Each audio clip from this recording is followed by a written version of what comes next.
Sa isang tahimik na bayan sa Pilipinas, nag-iisa sa kanyang kotse si Maria, isang maganda at matalinong babae na anak ng kilalang negosyante sa kanilang lugar.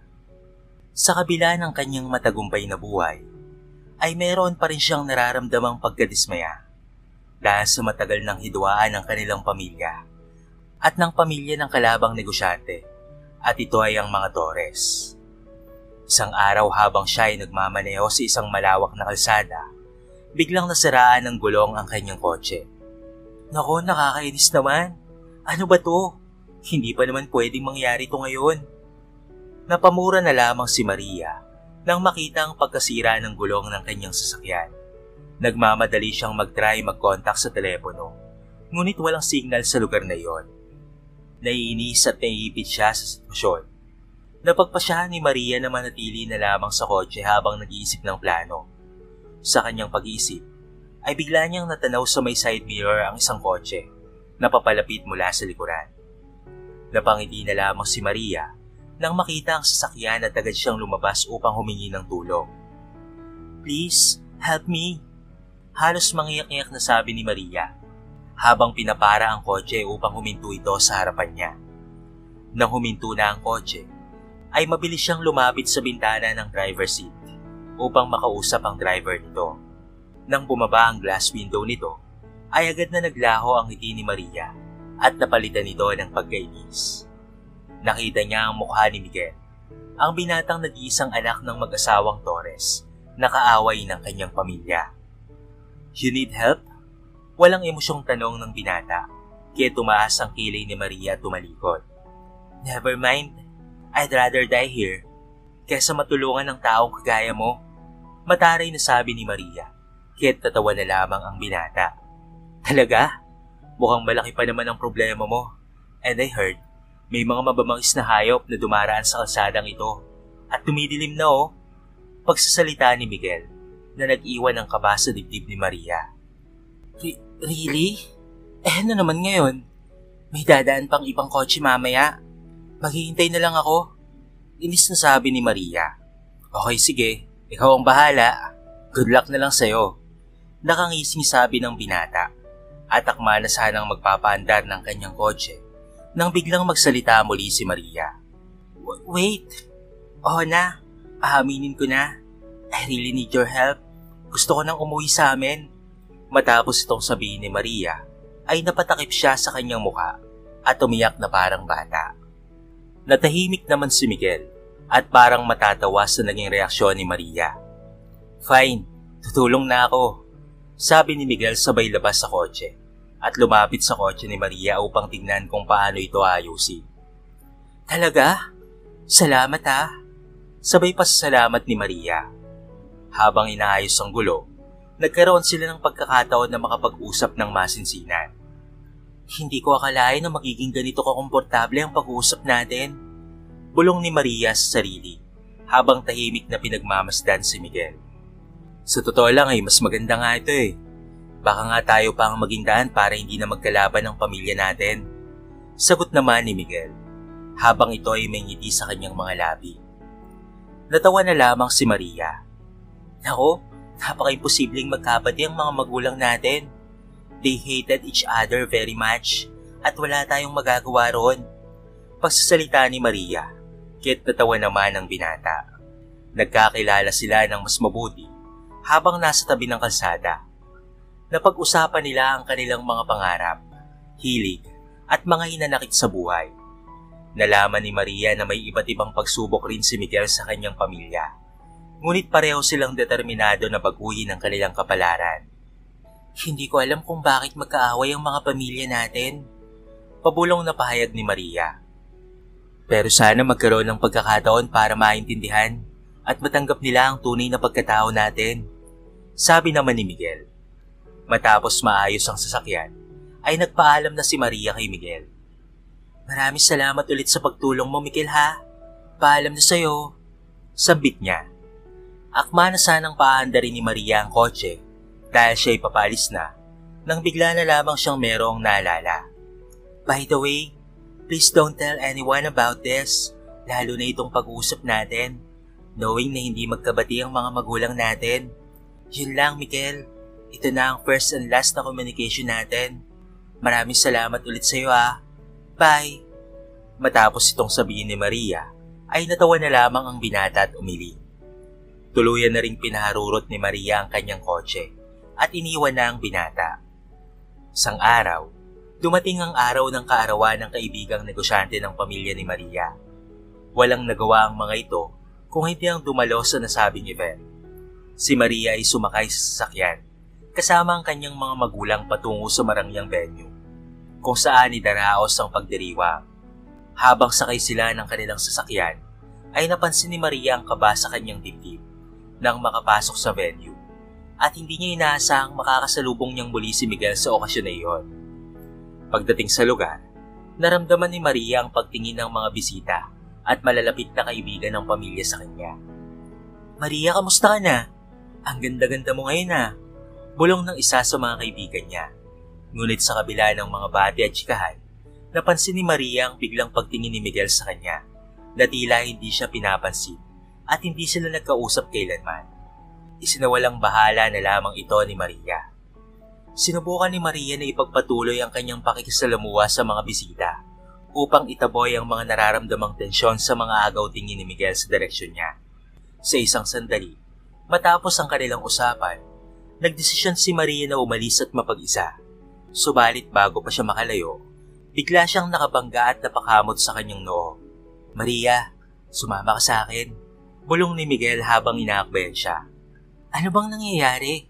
Tanong ni Maria nang muntigan ng umalma. Ngunit agad siyang inakbayan ni Miguel na tila walang pakialam sa mga tao sa paligid.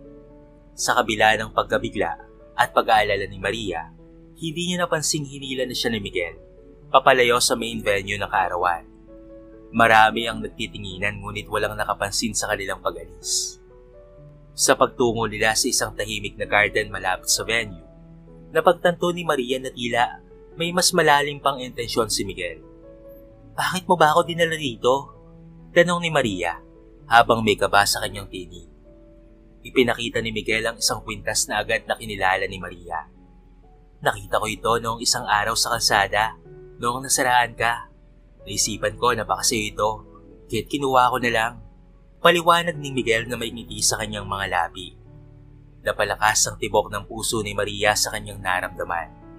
Maraming salamat. This is very special to me. Pasalamat ni Maria.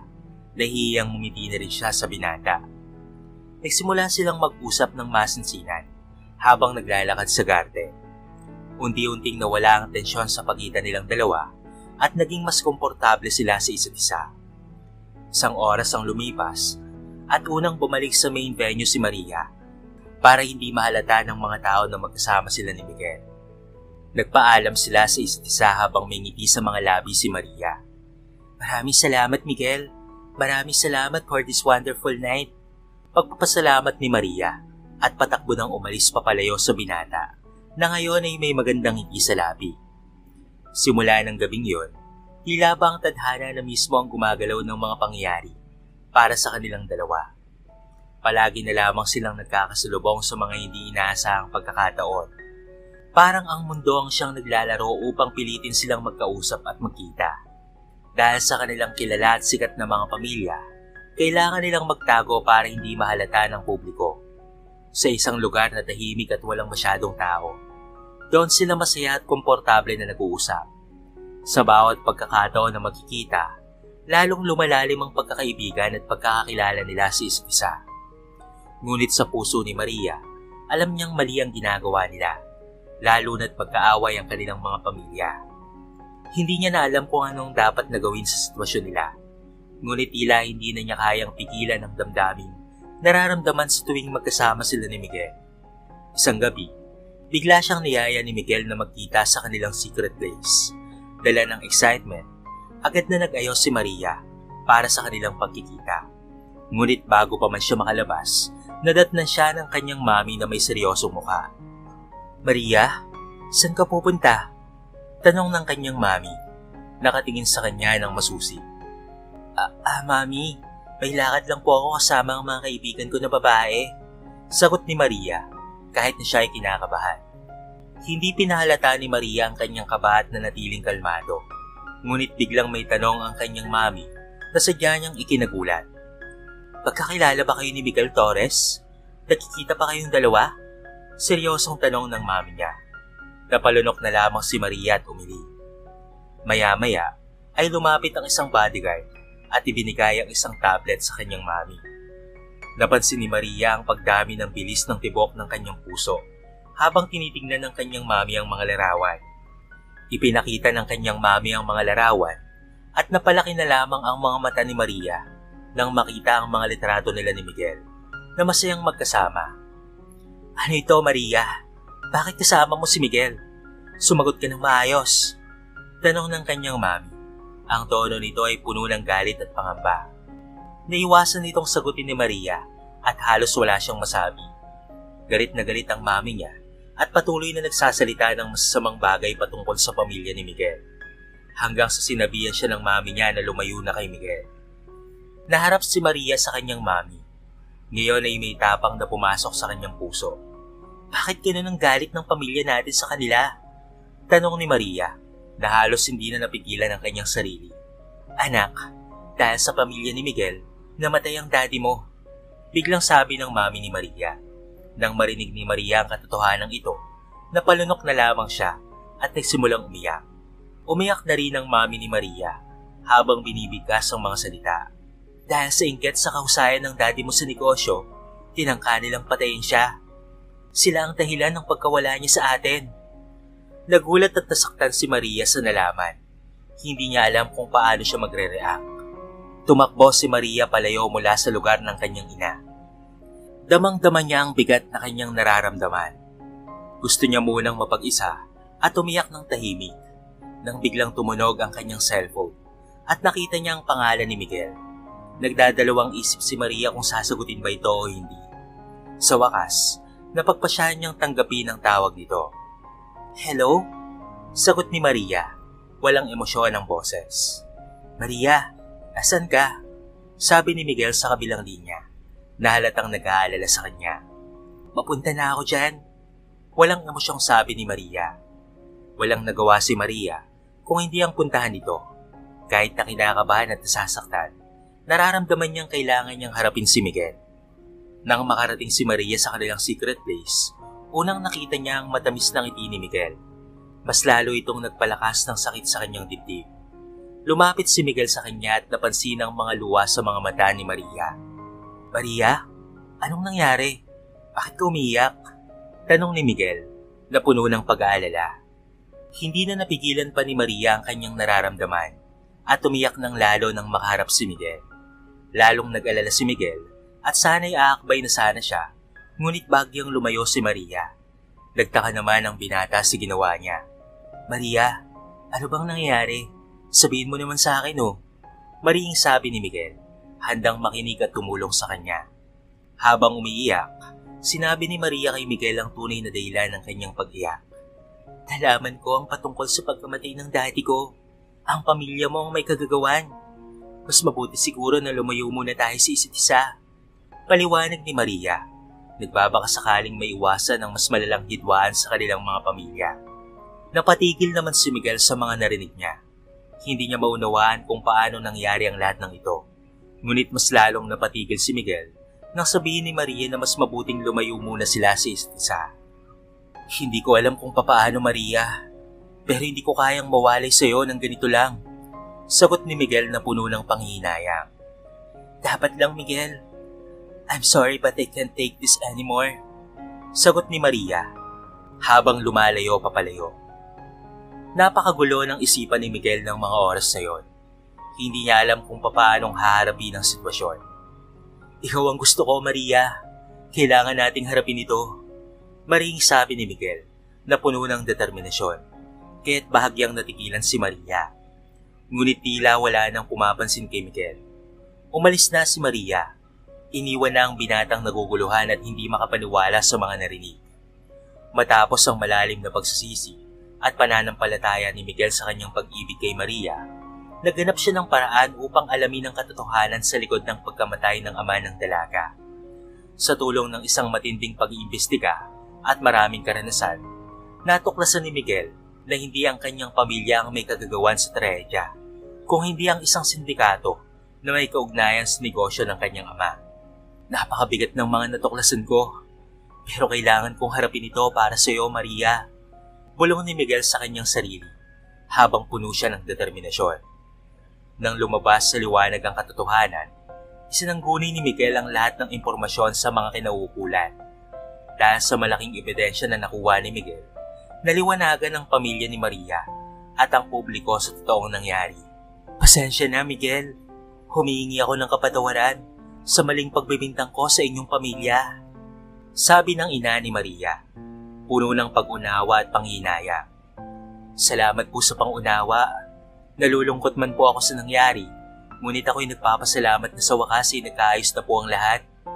Tugon naman ni Miguel na puno ng pagpapasalamat. Nakulong na rin ang sindikatong tunay na pumatay sa papa ni Maria na nagdulot ng katarungan at katahimikan sa pamilya nila. Sa kabila ng lahat ng ito, ay unti-unti nang nagkaayos ang pamilya ni Maria at ang pamilya ni Miguel. Nagkakaintindihan na sila at nagsisimula ng maghilom ang mga sugat ng nakaraan. Nang magkatagpo ulit sina Maria at si Miguel, matapos ang lahat ng pinagdaanan, biglang lumitaw ang mga tunay na damdamin. Maria, nagulat talaga ako sa lahat ng ito. Hindi ko alam kung paano kong napagtanto ang katotohanan. Sabi ni Miguel na puno ng pag-aalala. Talaga bang hindi kayo kasali, Miguel? Tanong ni Maria na puno ng pangamba. Oo, Maria, hindi ang pamilya ko ang may kagagawan. Nalaman ko na ang tunay na nangyari. Sagot naman ni Miguel na puno ng pasasalamat. Nagkatagpo ang kanilang mga mata at sa mga oras na iyon ay unti-unti nang naging malinaw sa kanilang mga puso ang kanilang tunay na nararamdaman. Hindi ko alam kung paano sisimulan ang lahat ng ito, Maria. Pero mahal kita at handa akong ipaglaban ang ating pagmamahalan. Mariing sabi ni Miguel na puno ng determinasyon at pagmamahal. Napangiti na lamang si Maria na puno ng kasiyahan at pag-asa. Miguel, ako rin. Mahal na mahal kitang sobra. Mahal na mahal kita. At handa akong magsimula muli. Sagot naman ni Maria na puno ng pag-asa at pagpapasalamat.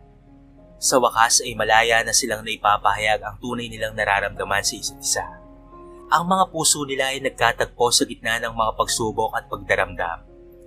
Ang pamilya ni Maria at ang pamilya ni Miguel ay nagkaayos na rin na nagdulot ng bagong simula at pag-asa para sa kanilang mga buhay.